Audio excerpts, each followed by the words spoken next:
أعوذ بالله من الشيطان الرجيم. بسم الله الرحمن الرحيم. إن الحمد لله نحمده ونستعينه ونستغفره ونستهديه ونؤمن به ونتوكل عليه ونثني عليه الخير كله. من يهد الله فلا مضل له ومن يضلل فلا هادي له. وأشهد أن لا إله إلا الله ولي الصالحين، إلها واحدا أحدا فردا صمدا. وأشهد أن سيدنا وحبيبنا محمد رسول الله صلى الله عليه وآله وسلم تسليما كثيرا. اللهم صل وسلم وبارك على الرحمة المهداة والنعمة المسداة سيدنا وحبيبنا محمد صلى الله عليه وآله وسلم وبارك عدد خلقك ورضا نفسك وزينة عرشك ومداد كلمتك. الحمد لله رب العالمين. معاشر المؤمنين، معاشر الكرام، معاشر الأحبة، أنا معكم اليوم في حصة قصيرة، وموضوع الحصة إن شاء الله الأضحية، عيد الأضحى. Chers musulmans, chers musulmanes, une petite vidéo Inch'Allah pour, n'est-ce pas, expliquer un peu c'est quoi les offrandes, c'est quoi les sacrifices, parce que dans quelques jours, Inch'Allah, nous allons commencer, nous allons fêter. Tout d'abord, je tiens à vous annoncer que la lune a été observée en Arabie Saoudite aujourd'hui. Donc, demain sera le premier jour, demain jeudi, sera le premier jour de Zul Hijjah. Ça veut dire que Arafat sera vendredi sous-prochain. Et le samedi 9, Arafat, le jour d'Arafat sera le 8, Inch'Allah. Et le 9, samedi 9, sera Inch'Allah le jour de la grande fête. Les 10 jours, c'est méritant si tu arrives à jeûner, si j'arrive à jeûner, si on arrive à faire le jeûne. Parce que les 10 jours de ce mois, les 10 premiers jours de ce mois, sont les jours les plus importants de l'année.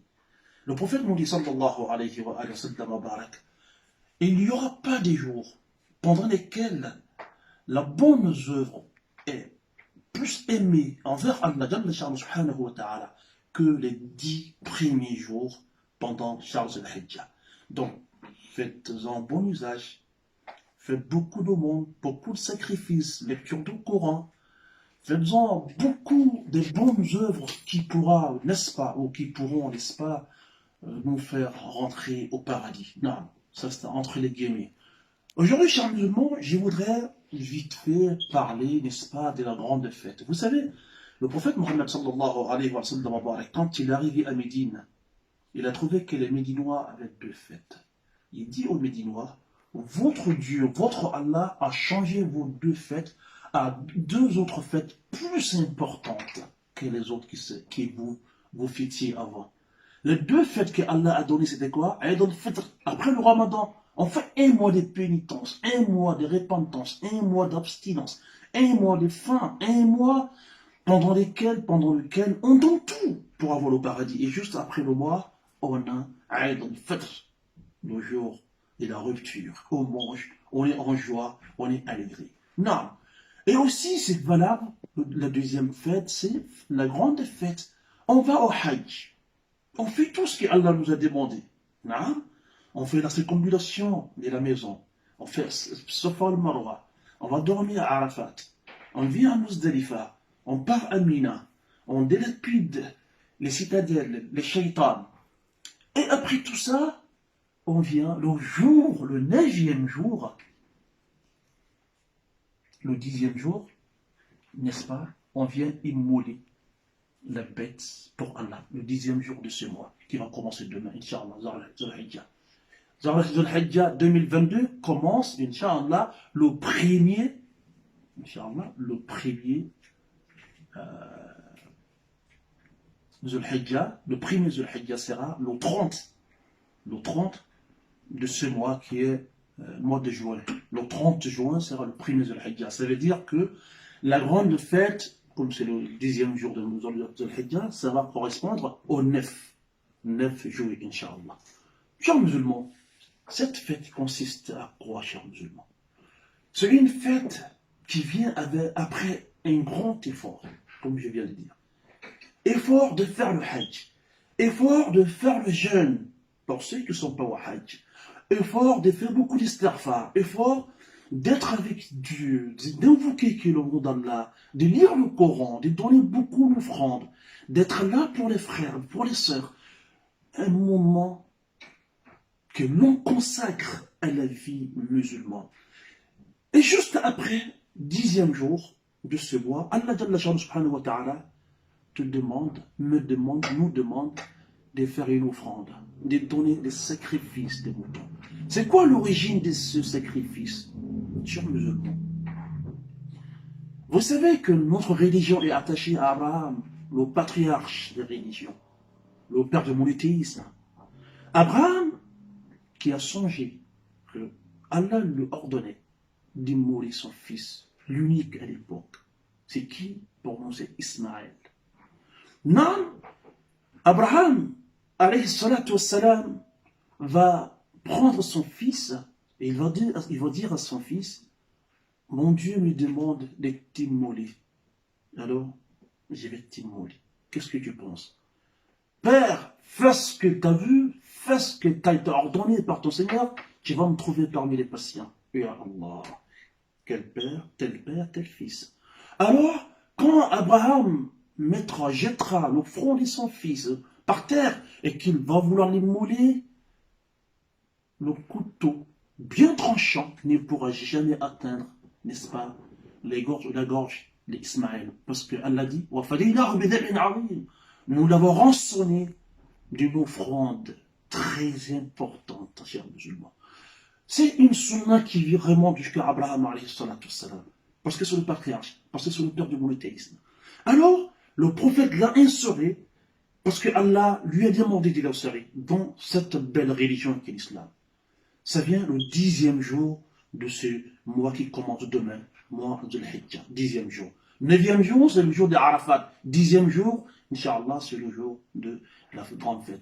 9e jour va correspondre au 8 du mois de juillet 2022. Et 10e jour va correspondre au 9 du mois de juillet 2022.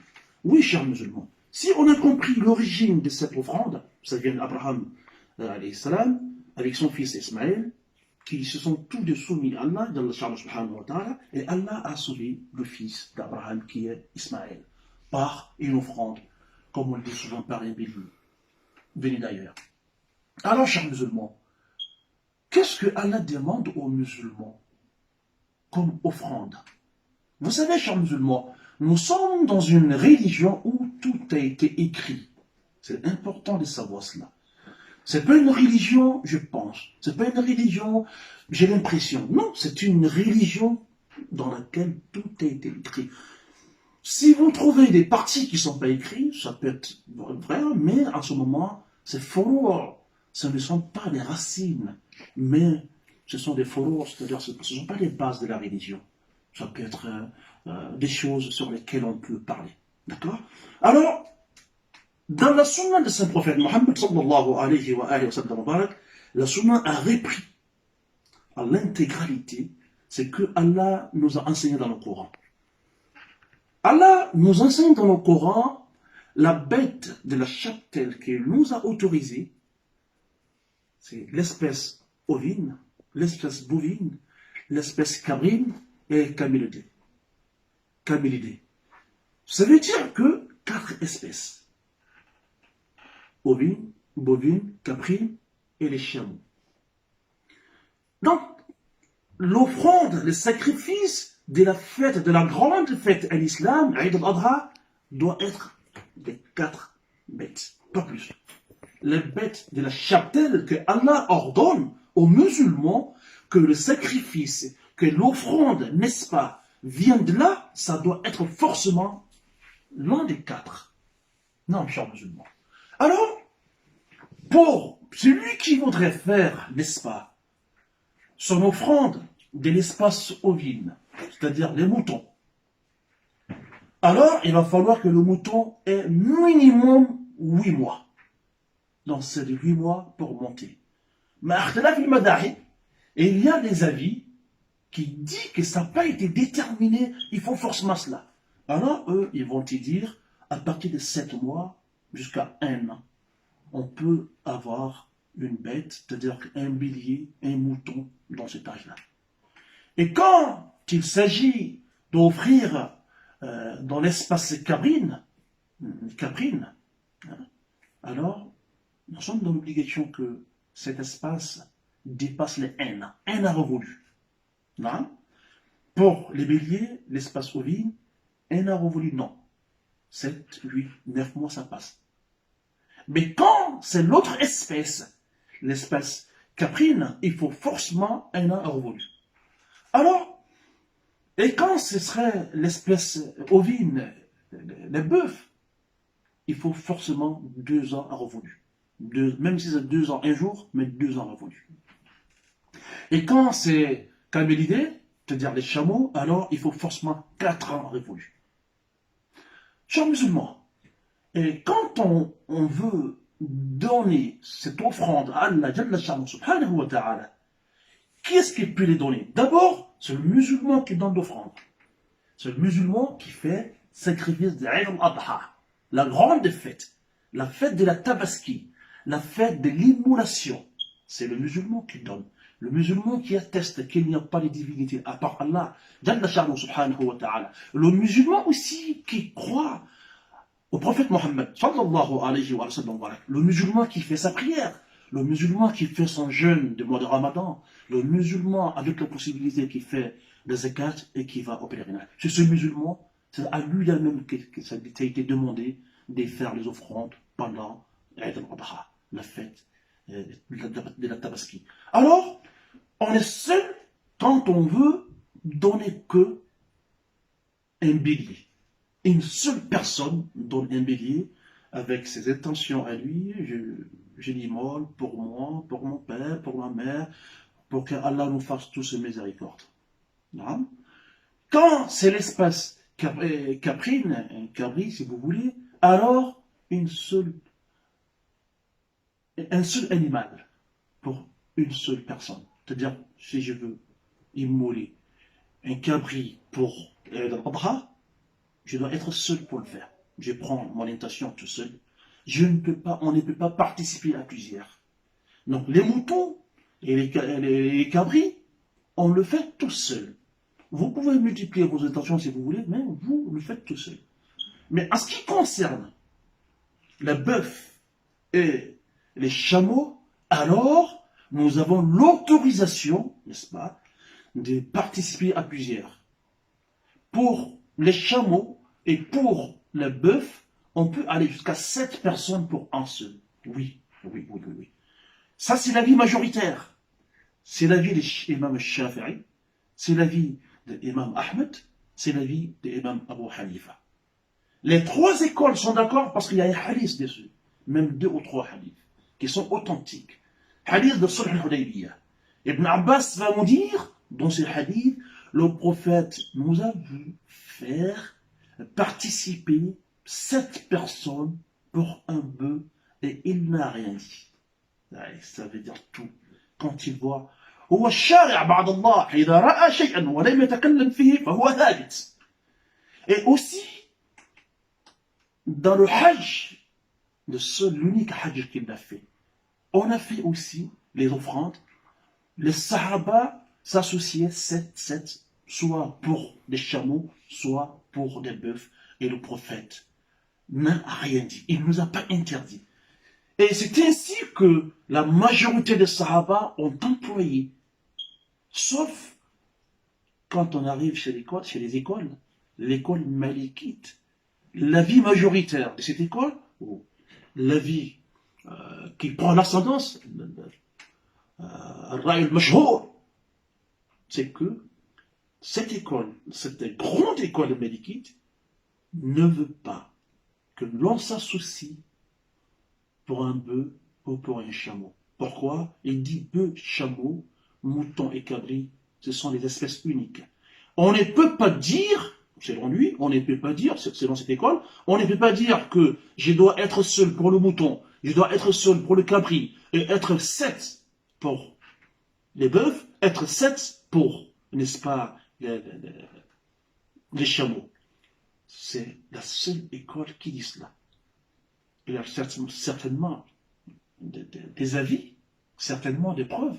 Mais, même dans cette école malikite, il y a des grands malikites comme Ibn Abd al-Barr qui met cet avis en cause. Parce qu'il dit qu'il y a des hadiths qui sont authentiques chez Imam Muslim, chez Imam Tirmizi, qui prouvent que le prophète Abu Bakr, il n'a rien dit, et que les Sahaba ont fait, ils ont employé ça pendant tout leur temps. Donc, c'est lui-même, Ibn Abd al-Barr, qui est malikite, un très grand malikite, l'un des piliers des malikites, il met cet avis en cause. C'est pour vous dire quoi? C'est pour vous dire que ceux qui veulent se réunir pour tuer un bœuf à 7 personnes, c'est autorisé, avec les hadiths à l'appui. Ceux qui veulent se réunir, se participer 7 ensemble pour immoler, n'est-ce pas, un chameau, c'est autorisé, chers musulmans. Et l'école malikite qui ne l'autorise pas, ici, cette école est minoritaire et on prend toujours la majorité, comme je le dis très souvent dans mes cours. Je dis très souvent, je suis hanbalite, mais quand je vois les preuves des autres et que ces preuves m'ont convaincu, je change d'école tout de suite. On n'est pas marié avec une école à vie. On est malikite, on est hanbalite, on est shafi'ite, on est hanafi. Mais souvent, l'on voit qu'il y a plus de vérité de l'autre côté qu'ici, alors on va toujours vers la vérité. Al-haqqu dalatul mu'min. Non, chers musulmans. Mais pourquoi on n'a pas vu ça privé de chez nous? Parce que les premières écoles qui sont rentrées chez nous, c'était les écoles malikites. C'est l'école malikite qui a été implantée chez nous très tôt, et ça fait que c'est rassembler, c'est réunir 7 personnes pour un bœuf. Nous n'avions pas ça dans le temps. Mais alhamdoulilah, aujourd'hui, on a beaucoup compris. Ça s'est fait très souvent. Alors, chers musulmans, je suis un musulman. Je crois à l'existence d'Allah. Je crois au prophète Mohammed, sallallahu alayhi wa sallam. Et je suis certain que quand j'ai donné une offrande à Allah, d'Allah subhanahu wa ta'ala, je serai récompensé. Parce que dites-vous que Allah n'a pas besoin de la chair. Il n'a pas besoin du sang. Il n'a rien besoin de tout ce que vous allez faire. Seulement la crainte d'Allah, seulement un taqwa qui vient de vos cœurs, la piété qui vient de vos cœurs, c'est ce que Allah regarde, chers musulmans. Si tu as la possibilité, même tout seul, d'immoler un chameau, un bœuf, fais-le tout seul, alhamdoulilah. Si toi tu as la possibilité de faire un mouton, fais-le, alhamdoulilah. Que chacun fasse ce qu'il peut pour la recherche de l'agrément d'Allah, Jalla sha'nuhu, subhanahu wa ta'ala. Alors, chers musulmans, maintenant on va arriver, c'est quelle sorte d'offrande que le prophète Mohammed sallallahu alayhi wa sallam a donné. Lui, il donnait chaque fois un bélier. Non, un bélier. C'est le bélier qu'il donnait. Le prophète Mohammed sallallahu alayhi wa sallam. Et ce bélier était tout blanc, cornu, les yeux aux alentours des yeux noirs et les pattes noires. C'est ce genre de bélier qui moulait le prophète Mohammed sallallahu alayhi wa sallam. Souvent il émoulait un comme il faisait deux, selon le temps et les possibilités, chers musulmans. Et quand il arrive, c'est quand est-ce qu'on doit immoler ces bêtes? C'est important aussi, chers musulmans. Ces bêtes ne doivent être immolées qu'après la fête, qu'après que l'imam ait fini d'immoler sa bête. C'est très important. Ici, en France, on compte 8h, 8h30. 8h, 8h30, on commence. À 9h, on a fini la prière, on a immolé nos bêtes. En ce moment, à partir de 10h, on peut le faire, 9h30, 10h. Mais ce n'est pas permis que le musulman lambda arrive à immoler sa bête avant même que l'imam le fasse. Non. C'est pourquoi je demande très souvent à mon frère, même vous qui avez eu la chance d'avoir le premier jour pour avoir vos bêtes, dites-leur de faire après 10h, après 9h30, 10h, pour être sûr et certain, Inch'Allah, que la bête a été bien immolée après la fête. Parce que c'est très important. Si vous l'immolez avant la fête, ce n'est pas pour la fête de l'Adha. Non, c'est le sacrifice que vous faites tout le temps. Mais si vous voulez vraiment avoir la récompense des Eid al-Adha, alors en ce moment, il faut le faire après que l'imam ait égorgé sa bête, Inch'Allah. Alors, chers musulmans, pour finir, j'ai de la bête, j'ai de l'immoler, j'ai de la viande. Il faut partager. Garde un peu à la maison. Les garde le voisinage. Les garde la famille. c'est un jour de joie, c'est un jour de gaieté, c'est un jour de pardon d'Allah. On fait tout ça pourquoi? Pour avoir l'agrément d'Allah. Il faut toujours, le musulman doit toujours avoir en tête que Allah va me pardonner. Et c'est très important. Avoir un acte positif, une idée positive pour Allah, c'est pourquoi on travaille, c'est pourquoi on œuvre, c'est pourquoi on veut avoir, n'est-ce pas, le paradis al-Firdaus. Chers musulmans, je finis cette vidéo, je demande à Allah, d'agréer l'islam comme religion pour tout le monde, et surtout de nous agréer avec l'islam, et surtout de nous donner le paradis, qu'à la face de nous, les habitants del Firdaus al-Ala. Nous prions Allah pour qu'il nous donne ce que nous avons toujours demandé, qui est la foi, qui est la quiétude, qui est la santé et autre chose. Sur ces vidéos, je demande pardon à Allah pour moi et pour tous les musulmans. Astaghfirullah al-Ali al-Azim li wa lakum wa lisa'il muslimina min kulli dhanb fastaghfiruhu innahu huwa al-ghafur ar-rahim. À l'avance, j'ai dit Aïdukum Mubarak. Très bonne fête de Tabaski à tous les musulmans du monde. Assalamu alaikum wa rahmatullahi wa barakatuh.